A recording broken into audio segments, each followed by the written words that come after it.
سعد سعد حاط قدر الضغط فيه ذا انت. اوه معليش والله نشغل شارع العشاء يا اخي تستسون واجد.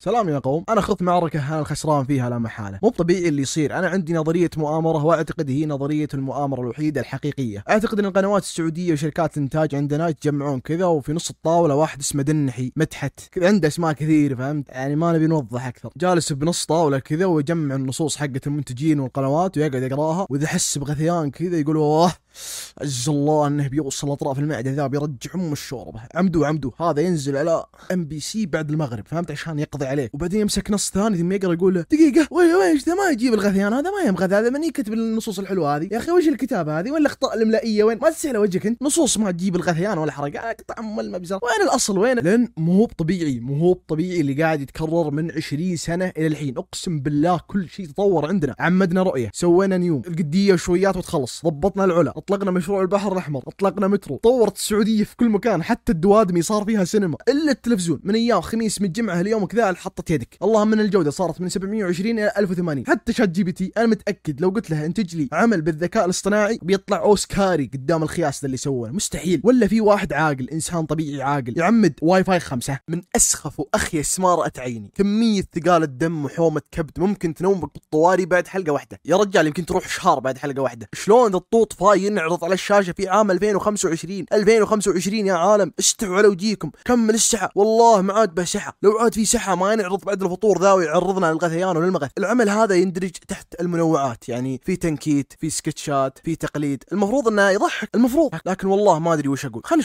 نشوف انه مثال يعني. دي ذا اخوي الكبير، لا مو اخوي الكبير، اخ عبد المجيد الكبير.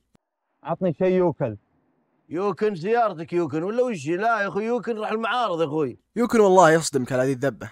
خلوني اشرح لكم شو السالفه باختصار. في واحد طلب من قسم طلبات السيارات، طلع الموظف مزكم ويعطس، قال له ذا اللي جاي يطلب وين كمامك؟ قام الموظف يستظرف عليه. كمام تاخذ يسار طريق الكمام يوتيرن على طيب حصل خير.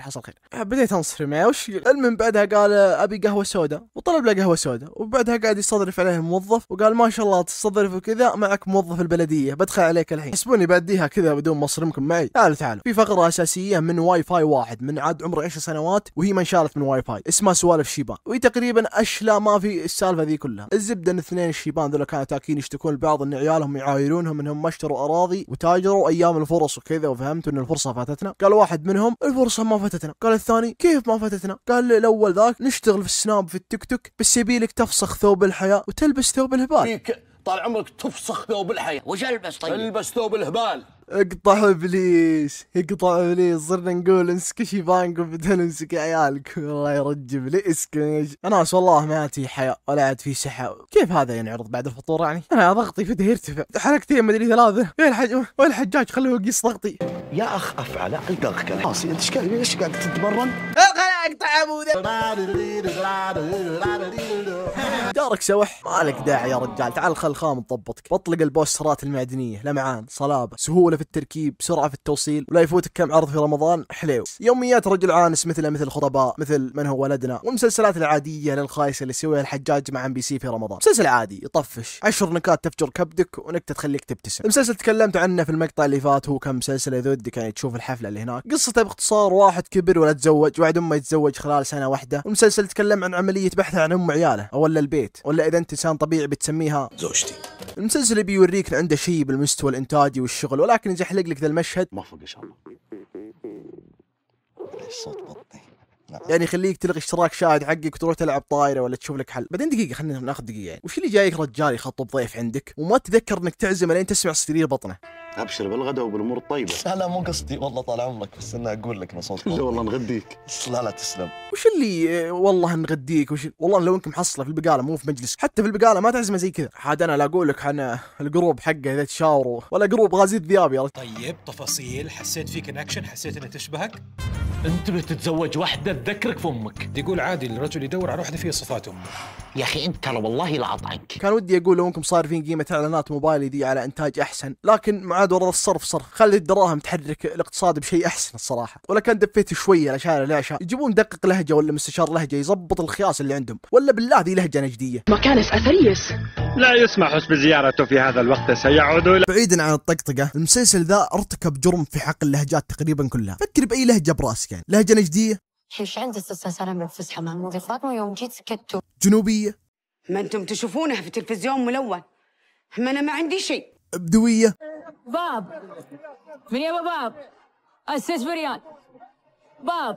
وعاد وقف لي عند اللهجه البدويه. يا الربع انتم جايبين مستشار لهجه من قناه الباديه ولا؟ احنا نتكلم عن بدو نجد مو بدو الاردن يرحم والديكم. هذه اللهجه وش؟ انا يقال لي هم متعب جايت من البر ومعي يتمان هلتوا من الحر. هلتوا من الحر، هلتوا من الحر. يا جماعه الخير، الطاقم ما في سعودي، اوكي المخرج تركي والدنيا رايحه فيها، بس يا الربع ما في واحد انقذ الموقف وقال يا الربع هلتوا هذه تو اخترعناها. يعني ودنا نقول هلكوا عشان نتماشى مع اللهجه شوي يعني. والخوف من قطاعين الطريق اللي ما يخافون الله. والخوف من قطاعين الطريق اللي ما يخاف. هذه ما هي بلهجه بدويه يرحم والديكم. منين جبتوا اللهجه البدويه ذي؟ العمل تم تسويقه بانه اضخم الاعمال السعوديه وما ادري وش، وانصرف عليه 52 مليون ريال. يا جماعه عندهم فلوس ودهم يعني يورونا ان عندهم انتاج وعندهم، فعشان كذا تحس ما في عفويه، يعني في استعراض زايد في السيارات، الشوارع، الكمبارس، حتى البزارين. شوف كلهم طالعين برا يلعبون في القوايل، والحي كذا طالع، تحس في حاله استنفار، تحس ما في عفويه. تلفزيون غير عفوي، المويه في الحي غير عفويه، الخال يمشي بالسيكل ذا اكثر شيء غير عفوي، حتى خقه براء عالم غير عفويه. انت توك حاط السجاده، يعني مسرع اشتغلت عندك مشاعر الحب وفعلت النظرات الخقاويه ذي، ودنا نهدي مشاعر يا عيال. حتى بطوله براء عالم ذا المسلسل بالذات غير عفوية. ليش مو عفوية؟ أنا بقول لك ليش. متضررة إنه نفس الأقلام والوجيه قاعدة تتكرر كل سنة. طيب وش المشكلة؟ متضررة، قاعدين نكرر معادلة النجاح، بعدين ترى وراهم بيوت. صبري عنده 7 عيال، أقطع رزقه وأجازف بواحد هاوي. نص ممثلين هالعمل موجودين بنص مسلسلات MBC من 43 سنة. كل مسلسلاتنا قصصها مبنية على علاقات وحب ما في قصص ثانية. وش أحلى من الحب؟ الحب شيء عظيم سامي. عواطف عيني. لا عينك ولا غينك وفرحتك البنت واضحة. تخليه ياخذ 5 دقائق عشان يقول لي كل اسماء الناس على اغنية نكدية عشان تكون بداية مسلسل موفقة ححضرها 30 يوم. يا الله. بريكنج باد اللي هو بريكنج باد تم تم تررم تم واعطاني حلقة. انت ليش شايف اسماءكم اهم من العمل؟ وكل حلقة بطيئة وكل مشهد بطيء، وتجلس اللي هو يا مخرج يرحم أمك كت، خلاص فهمنا روح للي بعده. يعني من دقيقة 14 39 ثانية إلى الدقيقة 15 36 ثانية ننتظر ذي الحرمة تتكلم. لا خوش سرعة من ذا المسلسل. الكل يبكي ويزعق بأوفرة ما هي طبيعية. إحساس موجودة. القصص كلها مآسي وبكا وطراقات وزعق موجودة. كل سنة أفضل أحسن أول مسلسل كذا، كلنا ممتازين، ما فينا أحد ضعيف يحاول. أنا أتكلم عن نفسي، أنا عندي مبدأ المسلسل اللي أسويه يكون أفضل من اللي قبله.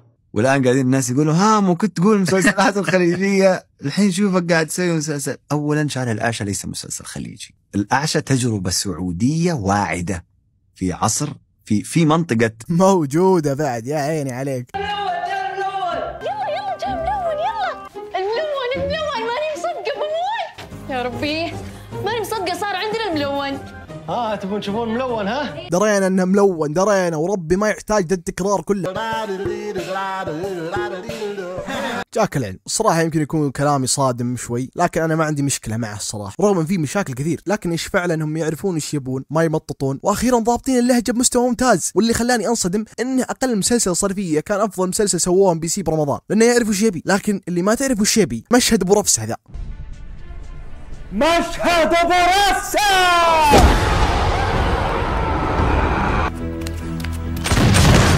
وش العلم يا ولد؟ وش اللي صار؟ ليش الظهر مطلع شرار يوم رماهم؟ شكل الرجال فاهم رجال معادن غلط. بعدين وش السلاح ذا اللي جاب 3 بنفس اللحظة؟ لو انه يرمي بيده ورجيله يا رجال. الربع جنني. بعدين ليش طفوا؟ طلقة في ظهورهم ليش طفوا؟ بعدين هم سارقين خنجر من مجلس الشيخ اللي المفروض هو بيكون بنص الحارة ولا بمكان مكشوف. بعدين لو تركزون هنا يعني الرجال الميت ذا يتنفس.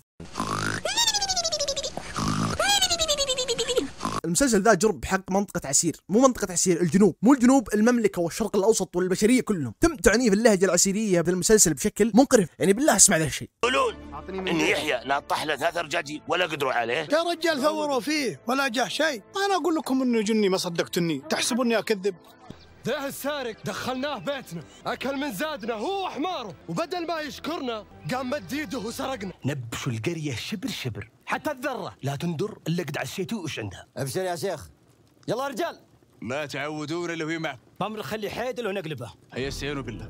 هيا سيروا بالله، هيا سيروا، غرجوا معك امريكا رنديل وانا شو بيه يا حبيبي. كلنا جنوب بس تفرق لهجة الجيزان عن عسيري عن نجران عن بيشه تفرق ترى، ولا ترى ما حد بلغه. شكله قالوا مناصر انت دبت في جيزان 5 سنوات وصايد ام اللهجه الجنوبيه. لا يا حبيبي تفرق. المسلسل ذا كارثه اقسم بالله، صار فين عليه صرف وجايبين تقنيه متطوره ومدري ايش. انا ما اعرف انطق اسماء بحطها لكم بالشاشه. هو المسلسل عربي يصور فيها والمخرج سوري والكاتب سوري والمنتج الفني مصري ومنفذ المدري ايش.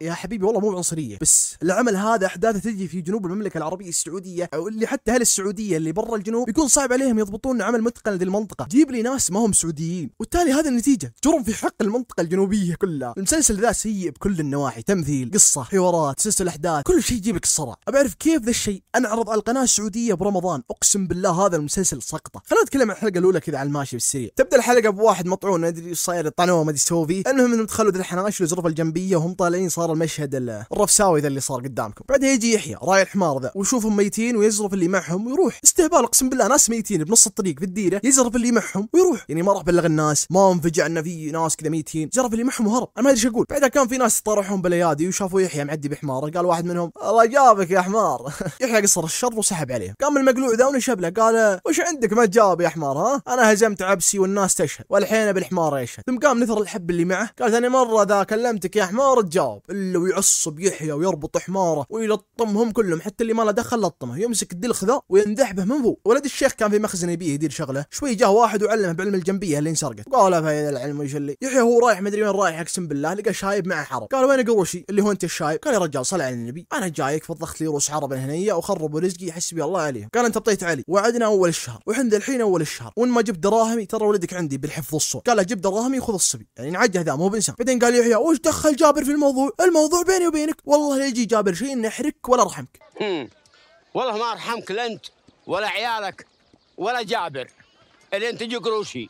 يا ابن الحلال بتجي قروشك انا في ذا الوجه. ايش تكلم ذاك انه ذكاء اصطناعي؟ بعدين تو قاعد عليه ايش فيك هونت انت بعد. المهم قال له تم بنتظرك لين تجيب دراهمي، شله طين كذا وحطه في وجهه، قال لا تغسل ذا لين تجيب دراهم. دقيقه خلينا نحل الموضوع كذا بركاده. قال له تجيب دراهمي تاخذ ولدك. طيب بعدين طلبه في ولده. قال تم بس انك تسوي الشرط ذا حق. طيب هو الشرط ذا مقابل انه يفك ولده صح ولا مو بصح؟ طيب الولد ليش للحين ما انفك؟ انا لله وانا اليه راجعون. وش فائده الشرط ذا؟ يعني اهين السالفه. في واحد راح لولد الشيخ وعلمه ان يحيى خبط الدلخ ذاك، قال ولد الشيخ هين الشيخ مو براعي الجنبيه، الشيخ ثاني يعني. المهم يحيى راح البيت الشيخ ودخل يخلص الشغل كذا. قال يا ولد انا خلصت ابغى فلوسي. قال انت ما زنت لي اليوم. قال ما زنت لك الله يعين، عطني فلوسي خلني يتوكل. قال تبغى فلوسك الهلامه؟ قال عطني فلوسي لا اهبدك. قال ورني وش اللي في صرتك ذا ما ادري شو. المهم جاء ولد الشيخ نثر اللي معه ولقى فيه صحون وما ادري وش، وكان فيه صحن ذهبي داخل مطبخ قارون ولا ابراه الحبشي ولا هارون الرشيد. وش تبي انت الحين وش اللي صحن ذهبي يا حبيبي؟ المهم ان ولد الشيخ هو اللي مدبر الموضوع ذا عشان ينتقم من الدلخ ذاك، وقام ربطه في نص الحي ويجلده عشان يقول لك عقابا له ورد على الامثالي. حرفيا هذا مجمل الحلقه. انت لا تحسبونها قصيره زي كذا يا حبيبي، لا فيها مليار قصه جانبيه وتمطيط وغثه ومشاهد ما لها داعي، تحس طولها 42 دقيقه ضوئيه، شيء كذا ما يخلص. صدقني نص القصص الجانبيه ذي بينسحب عليها او بتنتهي بشكل اللي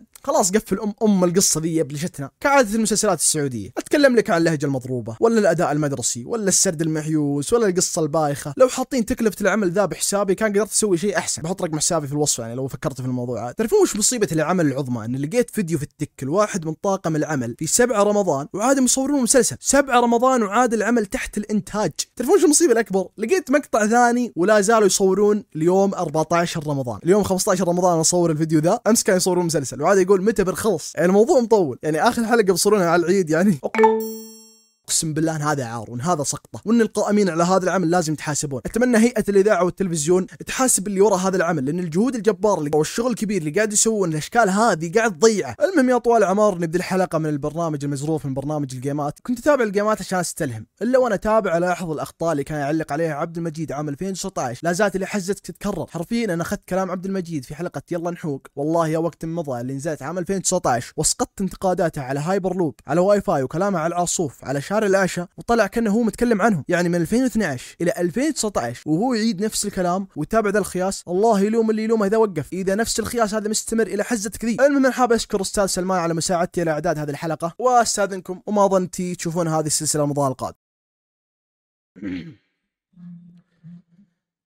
أنا حسب حساب الكل ما أحب الاستبساط، ولا داني أهل الكبر والبخل والتقنيط، ولكن حظي ما لوجهي معه مقلاط، وأنا ظالمة فالامتحانات بالتسقيط.